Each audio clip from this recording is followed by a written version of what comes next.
Hit me with the blue face that she gon'. Thank you, Roberto, so much for joining us. For all of you who are not aware, I don't know how, but we have Roberto Sanchez on with us today, who is playing Loco in BMF. We are currently recapping that show and loving what you are bringing to this season of things. Thank you. Thank you so much. Happy to be here.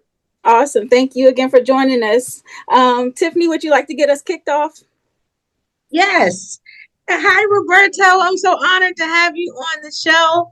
And my very first question is about you and T, Loco and T's relationship. And I just wanted to know, like, what is it about it that you guys just did not hit it off from the jump? And it's just been, you can see that it's just been brewing, the drama between them, and we knew it was going to come to a head. So I just wanted to get your take on why that is.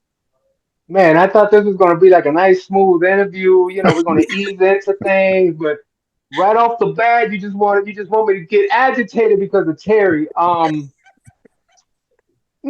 it's just an interesting dynamic between the two. I know initially I navigate toward Dimitri Meech, and that first time that you see Terry and I, it's somewhat confrontational. In that parking lot, if I remember correct, when we first meet, and I'm looking for Meech. And I think that just sets the tone for the rest of our relationship. Um, I see Dimitri more. I can't stop saying Dimitri. I see Meech as a go getter. He's got a vision. I see Terry more conservative. He's shaky at times and not willing to take the risks that I feel you have to take. So I think all of that lends into our the dynamics of our relationship. But it's funny because it's like every week, man, I would get the script and I'm going through the script and I'm like, damn, I don't throw a punch or nothing. There's nothing going on. Okay, next week, nothing. I don't get to push him or nothing. And then finally, I saw, when it goes down between the two of us. So it was like Christmas came early that year. It was heading that direction. It was heading in that direction. Yeah, absolutely. Yeah. Now, Ron Johnson, would you like to take the next one? Yeah, and I'm gonna try to piggyback on that somewhat, but just mentioning your character, Loco. For season 4, he has expanded to some hardcore drug dealer, no cut card, even when it comes to kids. Now, how difficult was it for you to play such a badass role? Man, it was pretty easy, really. I don't know what that means, but I get an opportunity to play these type of roles quite a lot. So what I always try to do is, make him somewhat human somehow, make him somewhat likable somehow. That in itself is the challenge, and I think that that's what makes these characters that I play hopefully come across, somewhat interesting. But it's all in the writing. Hmm. You know what I mean? What I love about this show is that they're always very open to collaboration between the actor, the writer, the director. So they allow me to have input, and they're very receptive toward that. And I think that that's a formula for the success that they've had. But yeah, in season 4, you finally get a chance to learn a little bit more about Local. And as you guys saw, I mean, there's a reason why I reacted the way that I did toward this kid. You know what I mean? I keep Hmm. saying, Local loves the kids, but this kid reminds me of a situation that happened with a friend of mine when he was killed. So again, it's all in the writing and just being open to wherever the road takes you. So I enjoy playing these bad guys. Well, you do a good and, job of it, that's for sure. Thank you. Thank you. and kind of along those lines, I think in our recap for the episode, maybe like last week or the week before, we seen Terry and Meech having this big argument about Terry allowing Nicole to traffic the money through the airport and whatnot to pay Terry's gambling debt. And we seen Loco kind of like on the sideline watching, and he even chimed in and was like being real tender toward Nicole and trying to offer to make her tea and whatnot. Was that something that you ad-libbed and threw in there along the lines where you say you couldn't try to humanize him? Yeah, I think no, that was actually in the script. But sometimes throughout the season, any opportunity that I get to see Terry, not having his way or failing, that's a great moment for Local. So, it's an opportunity for me to laugh. It's an opportunity to make fun of him. So again, it's just a collaboration between everybody, and that's how that comes about. Okay, yeah, because I was just looking at Loco like this guy is so hardcore. Here he is offering to make tea. That Hey scene was man, funny listen, too. Loco is a nice guy. It's just, I mean, he has an interesting job, but otherwise, I think he's a nice guy, a guy that you would sit down and have a beer with. I mean, that's Hmm. hopefully what comes across with the character. Hmm. Okay, Chanelle, would you like to chime in here? Sure. Well, thanks to meet you, Roberto. I appreciate you. Um, I appreciate your patience as well when it comes to dealing with Terry in Mexico. I've been on a couple bad girls trips, and it's giving bad girls trip meets hangover. So I appreciate your patience. Well, Yeah, I was happy with the little scuffle a little bit. I'm not even going to lie, yeah. but I've seen you've been in numerous projects. So I was curious, have you come across any roles that's been challenging, whether it be physical or mental? And if you have, like, how did you navigate that task? Um, I don't know. I mean, I've always been very comfortable with the different variety of things that I play. I think that, believe it or not, being on the set of BMF was difficult. Um, Mm. I was finishing a show called Palm Royale when I booked BMF, so I was doing both, and I was having a major issue where I had a torn tendon. I had some major issues with my foot, so I was having to travel back and forth from LA to Atlanta to shoot BMF, and they actually had to have a body double for me because I was in so much pain that if I took 2 or 3 steps, I can fake it, like where you can't tell. But if you needed me to walk a little bit longer, then you start to see a limp. So they Mhm. would actually have a body double there ready for me. And then at the end of BMF, I booked a show called Running Point. So again, traveling back and forth, man. So I was like in constant pain. And in my 20 something years now doing this, the last year and a half was physically the toughest. Because I mean, you get off that plane and your ankle is just like blown up. A couple of times they had to take me from the plane to where I was getting picked up in a wheelchair because I couldn't walk. So that was the physical part of for me was this last year and a half on BMF. Okay, awesome. Nicole, would you like to go next? Yes, I would love to. It's so great to speak to you, Mr. Sanchez. I feel like I've been watching you for years at this point. I first was introduced to you through Dexter, and I know that's in the past, but my most recent indulgence is Palm Royale. So it's funny that you mentioned that. So even seeing like you segue into BMF, I was originally going to ask if these were your favorite roles because, like even Queen of the South, I know you made an appearance. Like, is this your favorite role or were you interested in kind of going into a different route? Um, one thing that I try to do is make sure that I don't get stereotyped. That unfortunately happens quite a bit. And listen, I can understand the why too. So luckily I started in this business at the age of 38. So I was a little bit more mature.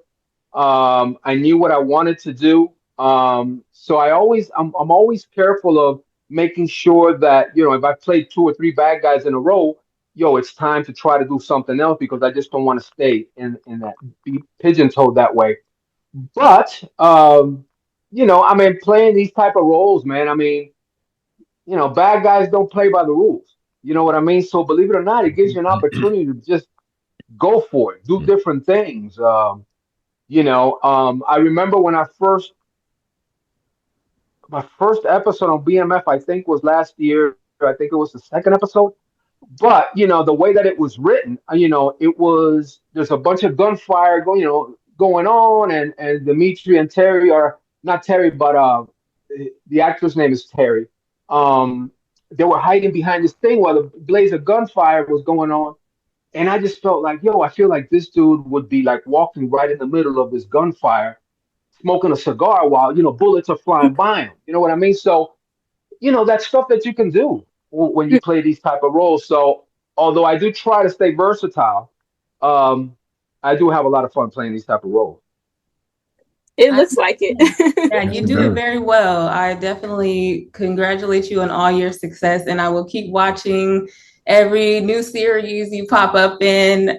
So it's great to meet you and speak with you. Thank you. Thank you.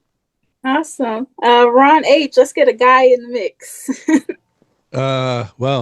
Thank you guys for having me. As always, sorry for my tardiness, but I'm on vacation and traveling tomorrow, so there's a lot going on. Pleasure to speak to you, Mr. Roberto Sanchez. Definitely love all your work, and definitely love your work as Loco and BMF. Wanted to ask you two things real quick. One is a statement. I'll tell you, for whatever reason, every time something wild or crazy is happening, somehow your character is involved.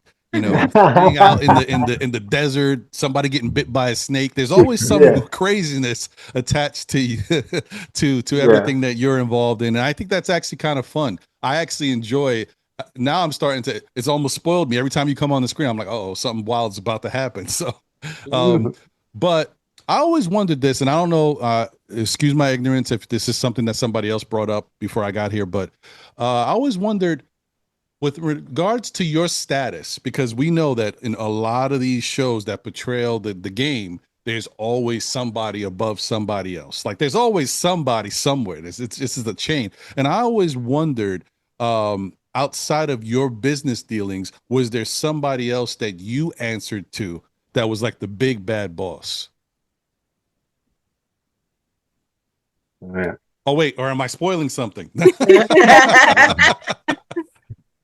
That's what I'm working out in my head right now.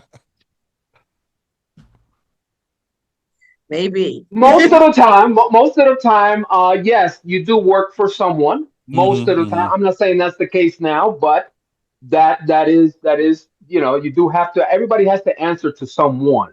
Mm-hmm. So I think that's all I'll say about that. That's fine. That's good enough. I appreciate the answer. You don't want to trip me up, man. No, we understand. We understand. Mm-hmm. All right, and is this Chanelle? Shana. Sorry, I can't read your name, but yeah, would you like to ask your next question? Yes. Hi, Roberto. It's nice speaking with you. I know we spent a lot of time this season in Mexico, which had me thinking, how do you feel as far as seeing a lot of Hispanic representation? Like, how important do you feel that is as far as seeing that on our TV screen? And the fact that, we're starting to see it a little more often. It's very pleasant and it's very necessary to see all demographics. Ooh, you might have hit a nerve with that one. I think it's always great when I can see someone that looks like me.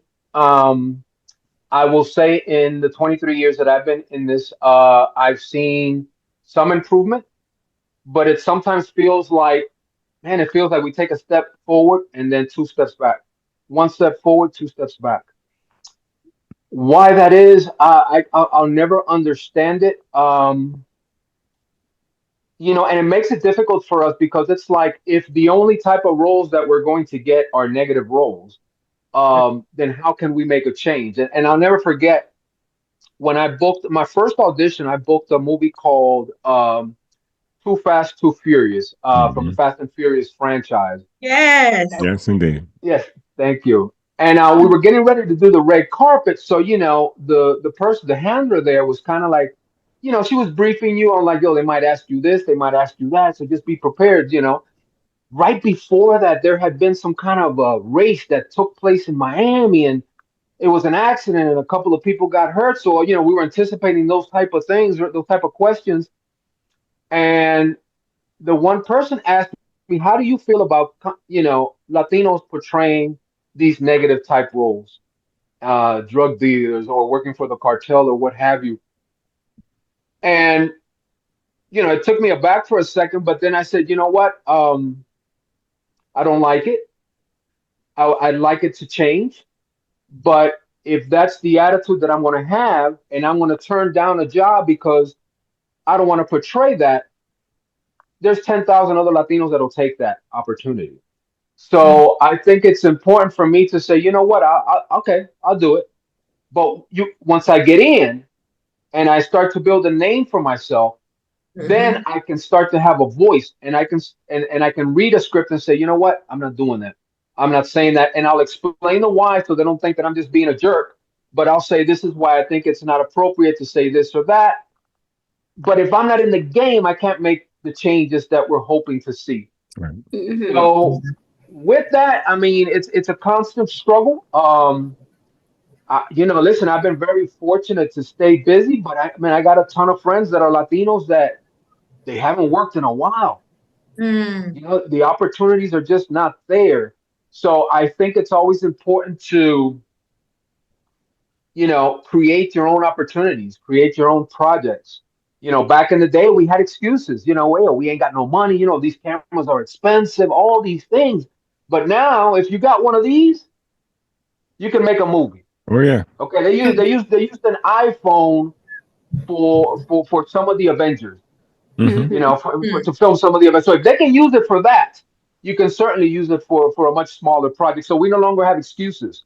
It's just a matter of really wanting it. And I've directed and written a couple of projects, and I made sure that it's just a personal thing. My leads are always going to be Latino.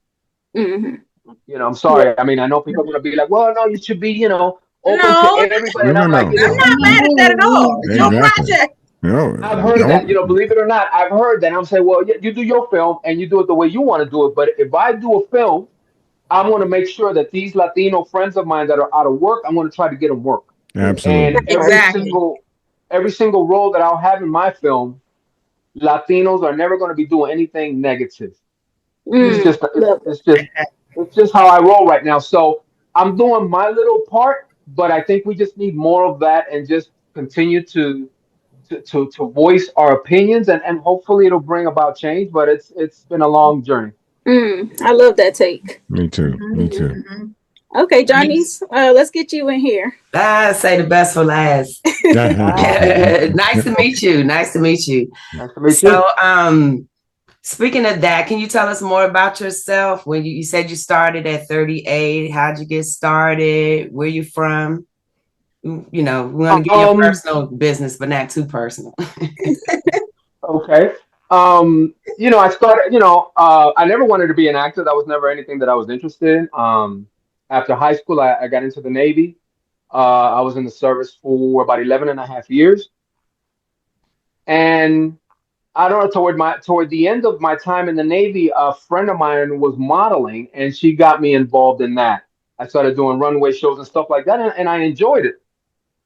So I said, you know what? I want to get out of the Navy, and I want to start having an actual job, and I want to try to go and become a model.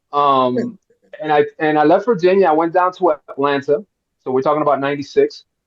And, I was still working 2 or 3 jobs, trying to make a living, but at the same time pursuing the modeling and commercials.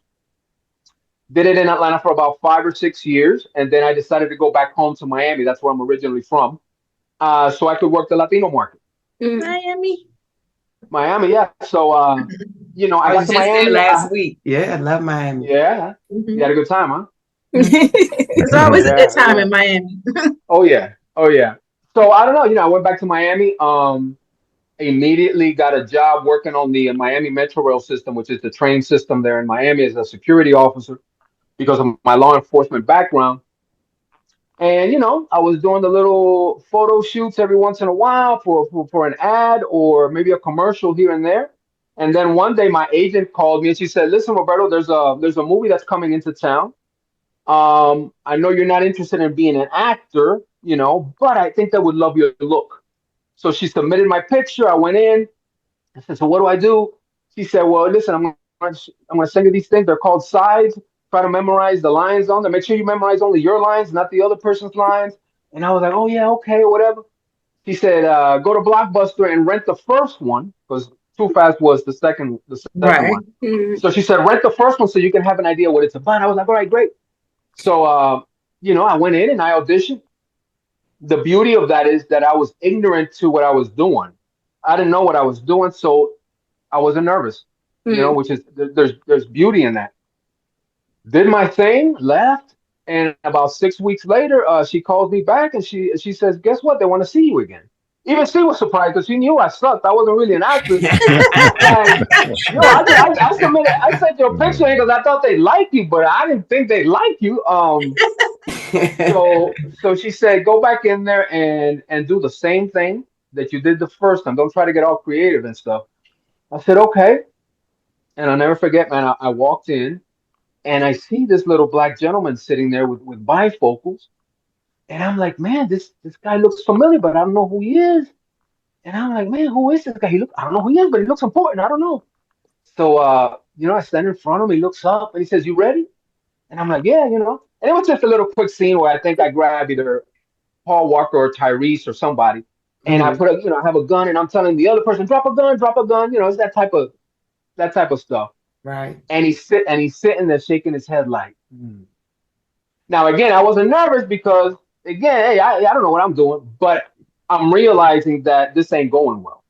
So he stops and he says, "Where are you from? Do you speak Spanish?" And I said, "Yes." He said, "Okay, do it in Spanish." I grabbed the guy. "Oye, maricón, hijo de puta, que esto y lo otro."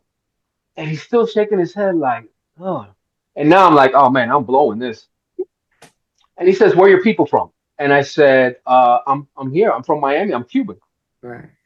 And he gave me the best piece of advice, man. He said, "Well, I know some Cubans, and when they get mad, they get mad." I don't know what happened, man. It's like a light just turned on in my head, and I said, "This guy wants Tony Montana on steroids." So I grabbed the guy, right, and I'm like, "Drah!" And I'm just screaming, and spit is flying all over the place. It's disgusting. The casting director is yelling, "Cut, cut," and I don't hear her because I'm just so caught up. And he finally says, "Stop." And I'm like, I'm all hyper, but lady, I'm like, yeah. And he was like, "That's what I'm talking about." And I was like, "Yeah, all right, yeah. Now, what do you want me to do now?" And he was like, "No, get the fuck out." Okay, thank you.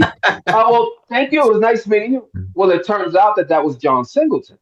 Wow. Again, I thought so. The late great. the late great John Singleton. Yes. And man, about 6 or 7. I mean, I called my agent. I said, "Yo, I don't know what happened, but something happened in that room, and I think it's good. I just don't know." But I was very excited. I didn't hear anything for about 6 or 7 weeks, and I'll never forget this, man. And I've told this story a lot of times because there's a deeper meaning to it. I'm on the train. It's 5 o'clock. I've just come to work. I've got my uniform on, the hat, the gun, the baton, the whole thing. And the train is packed, and there's a gentleman sitting down smoking. Now you can't smoke on the train, so I already know I gotta ask him to put the cigarette out. I got a feeling this guy's gonna cuss me out. So sure enough, I approached the gentleman. I said, "Sir, you got to put it out." He looks at me and he says, "F you, the B word," and I'm like, "Oh, okay, okay." And now, the people didn't really like us because they thought that we were cocky and stuff. So everybody's on the train like this, like waiting to see what I'm gonna do. So I'm like, "Man, I just got this uniform out of the cleaners, and now I'm going to get into a wrestling match with this dude." So I call it in for the officers at the next station to be ready to help me because I'm going to have to wrestle with this dude because I can tell you he ain't getting off the train. Right. And as soon as I do that, I get a phone call from my agent. Now, that was weird because usually she would call me early in the day for auditions and stuff like that. So it was very unusual for her to call me at 5 in the afternoon. So I'm looking at that. And I'm looking at him and I'm looking at this phone and something, this little voice that for a few years kept telling me, "Yo, why don't you think about going this way instead of going this way?" Me being hard headed, me thinking that I know what I'm doing. I've always went this way. So I don't know, man. I had that thing, man, and that thing felt like it was saying, "Yo, pick up the phone. I'm literally calling you. Pick up the phone." And man, I pick up the phone, and this woman was screaming at the top of her lungs because whatever agents and whatever actor booked this role was like winning the lotto. All the roles were based out of LA. A couple were out of New York. That was the only one of the main roles, the only one out of Miami. So anybody that booked that, they won the lotto. So this woman is screaming at the top of her lungs, "You booked it, you booked it." I'm like, "I booked what?" "The movie about the cars." And I'm like, "Yeah, okay, well, that's it. I'm getting ready to get into a fight. Can I call you back?" And she was like, "No, no, no. They need to know now. They need to know now if you accept." And, she said, "Listen, this is the offer. You're going to be working for about 3 months. You're going to be making this amount of money." And I was like, "Wait, how much money?" And she was like, "Yeah, that much money." And I was like, "Wow, I didn't know you could make that kind of money doing that." And man, I'm looking at this dude and I'm listening to her. And again, this thing here, man, this thing is saying, "Dude, I don't know what else to do, bro. I mean, take it." And sure enough, I said, "Say yes." Man, I turned around. I had taken my hat off, so I put my hat back on. I walk up to this dude, and he gets up and he squares up because he was getting ready to go. Right. And I said, "Bro, listen, you can smoke that whole pack for all I care, man. F you, B." That's right. I got off the train. The other officer was running. I said, "Don't worry about it." I jumped on the train going back to the headquarters. I've now been at work for 15 minutes. I ran upstairs and I gave him a 2-week notice. And that for me was unheard of because I'm a conservative guy. I'm a military guy. I need to plan things. I need structure. Yeah. Taking a leap of faith wasn't my thing. But something kept telling me, "Yo, I've been trying to guide you, man. I don't know. Yeah. And I said, "You know what? I'll do it." Yeah. And I'm glad that I did that because who knows what would have happened if I didn't answer that phone call? Who knows if I would have said, "Hey, I'll call you back." And it's funny because I've told this story 20 something years, but then somebody about a year ago said something that I had never thought of. He said, "What would have happened if you would have told her I'd call you back?" And I said, "Nothing. I was just going to wrestle with this guy." Right. You would have got into a squabble. I would have got into a squabble. I said, "Well, what if he had a knife?" Yeah. Okay, I got a gun. Okay, so you would have pulled your gun out, and then what? You would have shot him. If he's coming at me with a knife, absolutely. Are you prepared to deal with that? Yeah. What if you would have shot him, and you guys would have gotten into a wrestling match, and you would have shot somebody else? So you know what I'm saying? That could have gone a completely different direction that I never even thought of in 20 something years. Choose peace. Sometimes you have to choose peace. Yeah. And, that for me was difficult, but I'm glad that I answered correctly this one time. I did too fast, 3 months, an incredible opportunity working with John, Tyrese, Paul Walker, the late Paul Walker. Yes. And as soon as I was done, I went to my agent. I was like, "So what do I do now? Do I go back to work or what do I do?" And she was like, "Roberto, what happens to you? What happened to you doesn't happen to actors that have been in this game 20 years. You basically you got lucky on your first audition. If I were you, I'll go to LA and ride this thing, man. See what happens with this thing. 'Cause this movie's going to be big." I love that. And sure enough, man, that was the second leap of faith for me where I just jumped in my truck. I had never been to LA.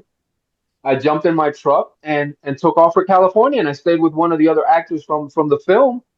And I've been here now 23 years, and it was the best decision I ever made.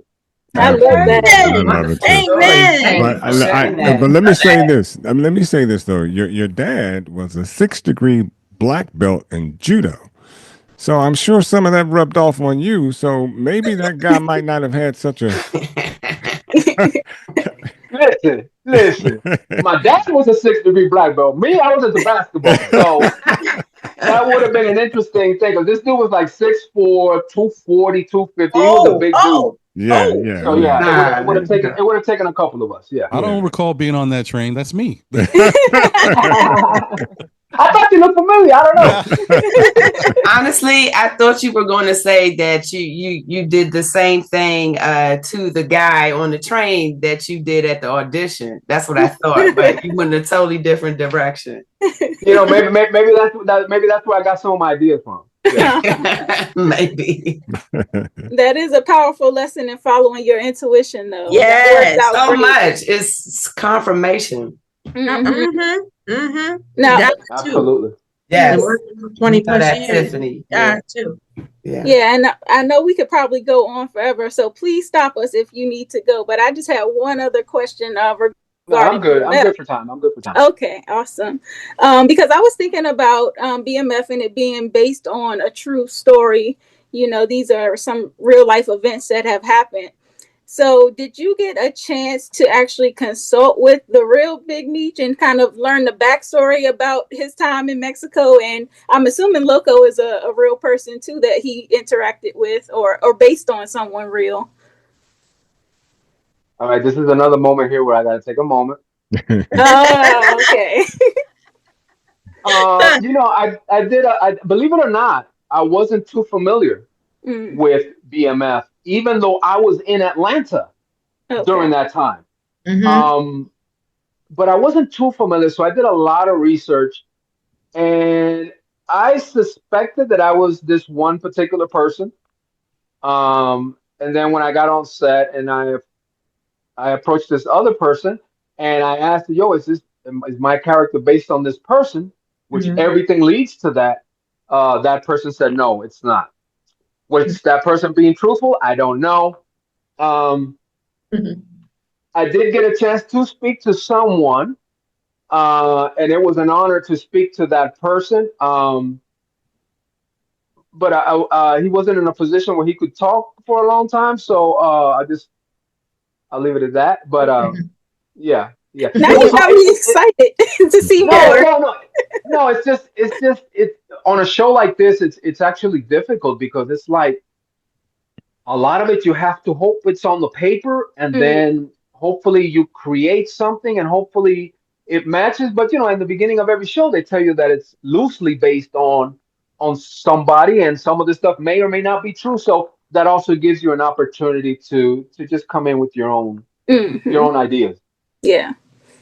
I wanted to go back to Loco's relationship with Meech, because I was happy to see, you know, on our show we do recaps of BMF, and I knew you were going to stand tall with that Jay Pusher thing. I was like, I said, now Loco lies in the cut and he don't say much. He just observes. And I told my co-host, I was like, he's not gonna fold. He's not gonna betray Meech. I said he gonna stand tall, and you did.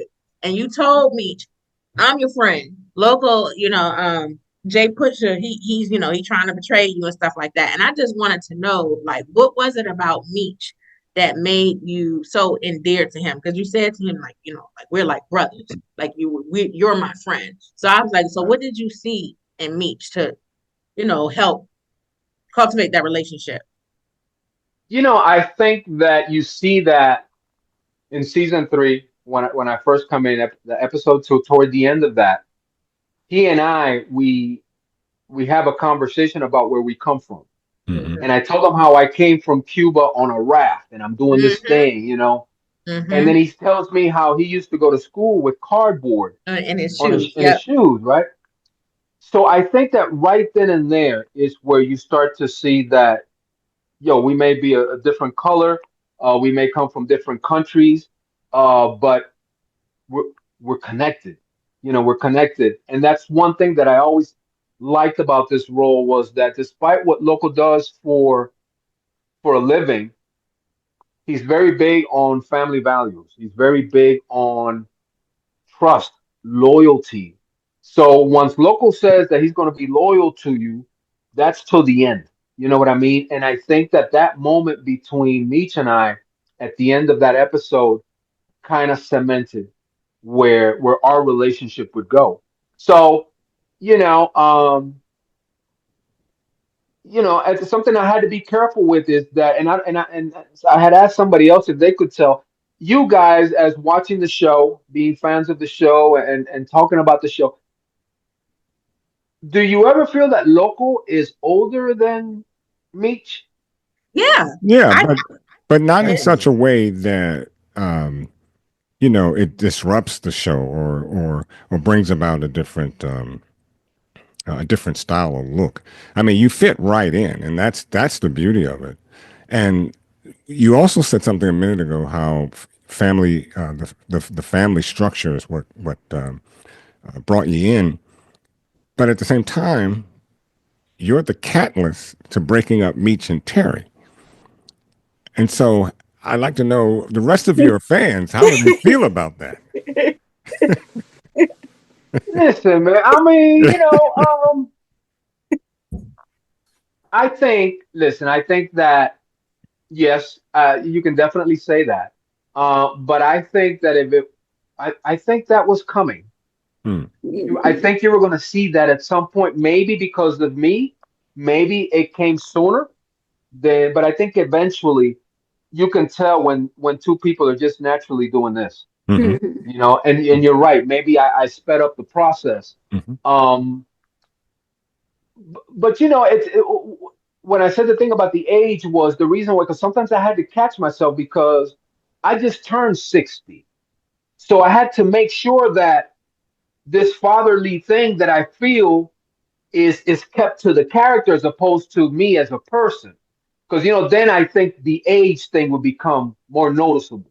Mhm. So that was something that I actually had to navigate with.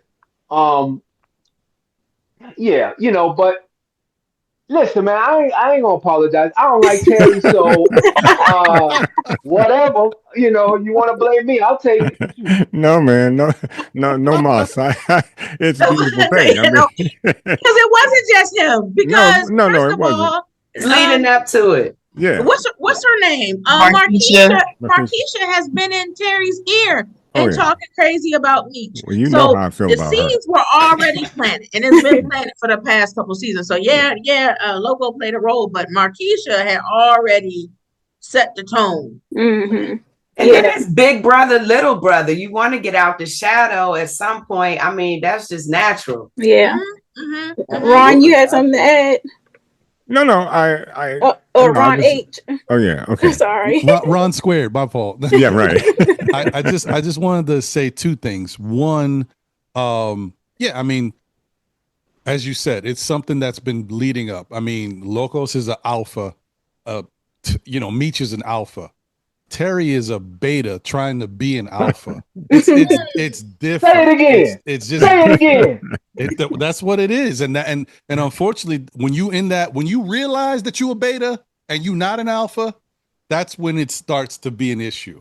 Because before he was okay laying in the cut, but now when he sees, oh wait, I don't really call the shots. Nobody really listened to me. These guys have different thoughts. They on the same wavelength, and I'm out here. That's when it starts to hit the fan. Mm-hmm. But I just want to say to you personally as an actor and about your character, we can all tell that you're older, but I mean, personally, I don't think that the viewer looks at you as a father figure. I think we look at you as somebody who's a brother.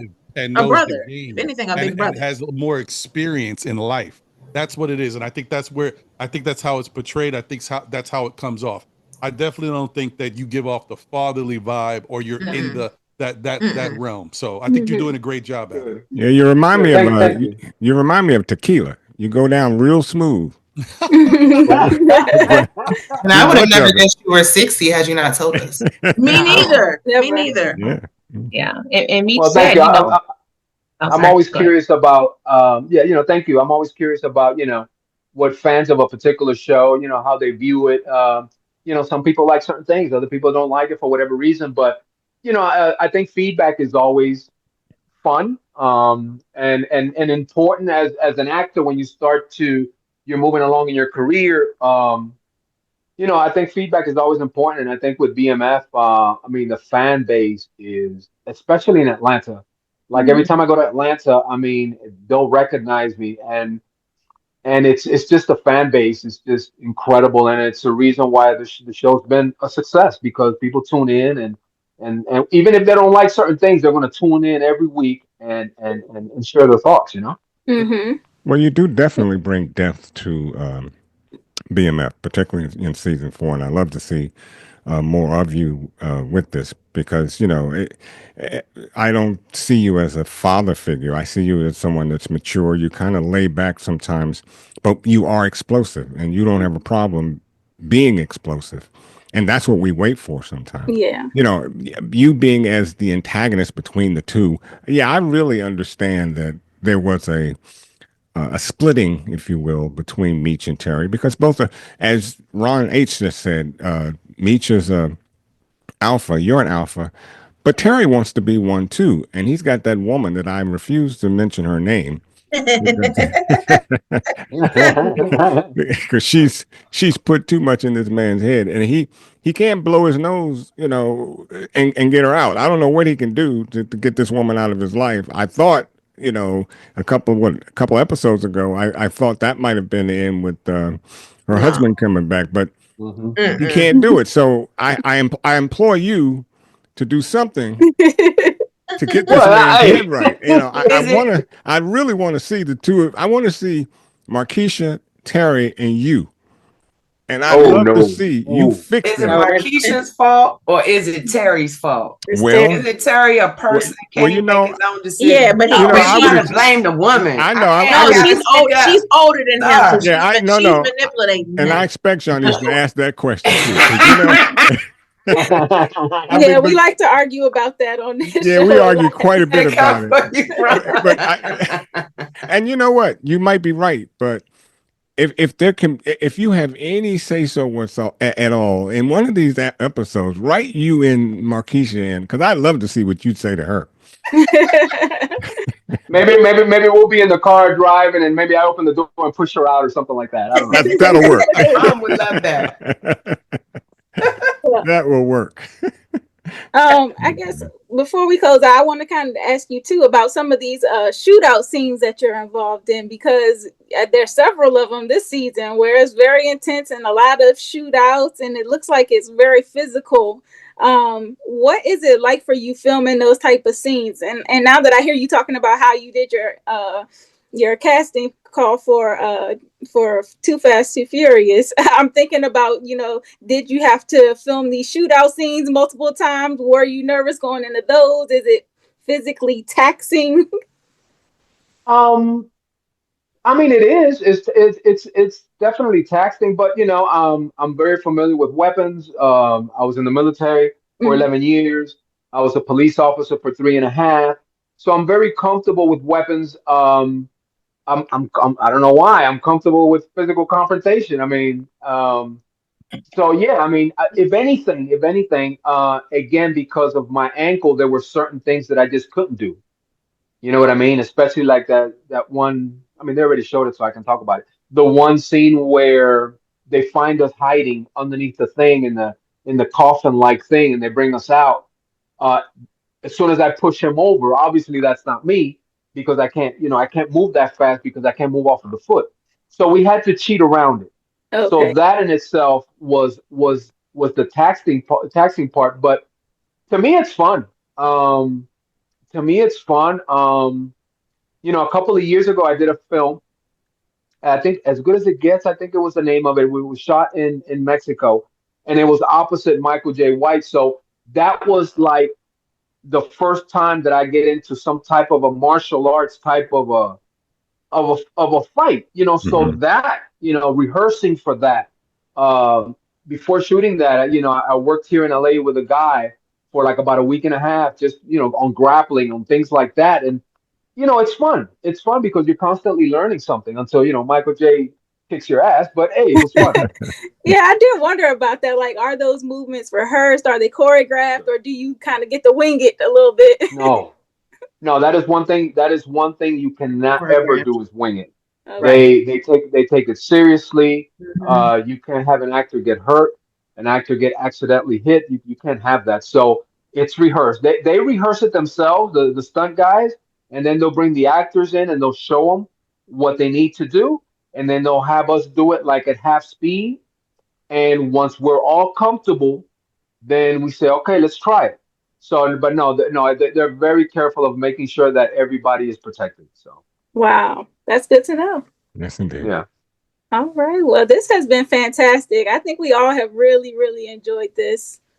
Thank you so much again for taking the time out to answer all of our crazy questions. No, not crazy at all. I enjoy it. Thank you. Thank you. It's been a pleasure. Yeah, we are looking forward to seeing what else this season of BMF holds, and we definitely will continue to support you in all of your other work. You know, especially your own work. If you start releasing projects and whatnot, we would be happy to support those as well.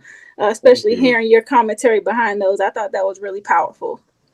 Thank you. I really appreciate that. Before we go, I wanted to say this to you too, Roberto. Last week, Chanelle, Shana, and I had the privilege of participating in an interview with Terry Allen, who plays Duffy, and he said wonderful things about you. So I know he's probably gonna be looking forward to seeing this interview with you too and cheering you on from the side.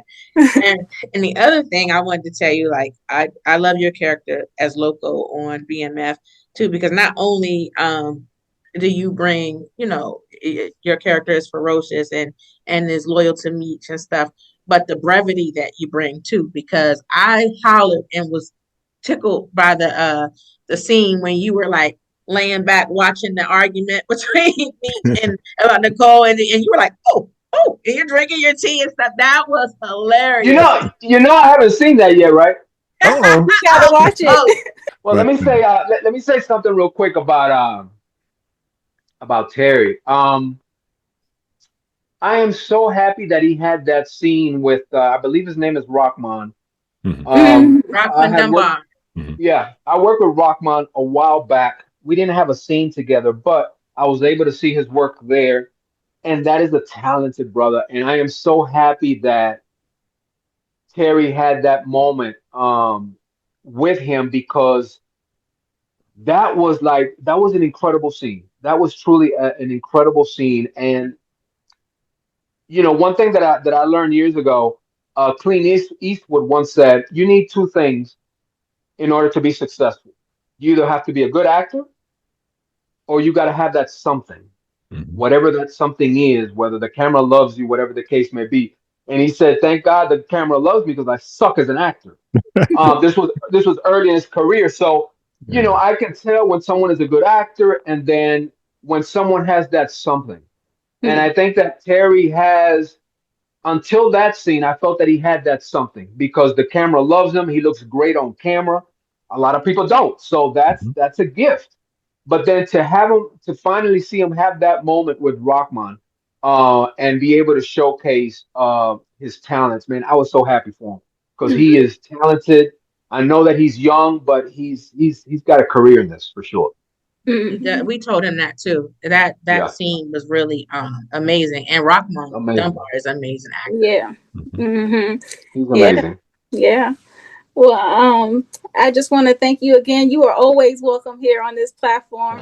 Anytime you want to return, we are happy to have you. But today, we definitely appreciate all of your time. Thank you so much, guys. I really appreciate you. It was fun. Thank you. Thank you. It's a pleasure. Bye-bye now. Bye.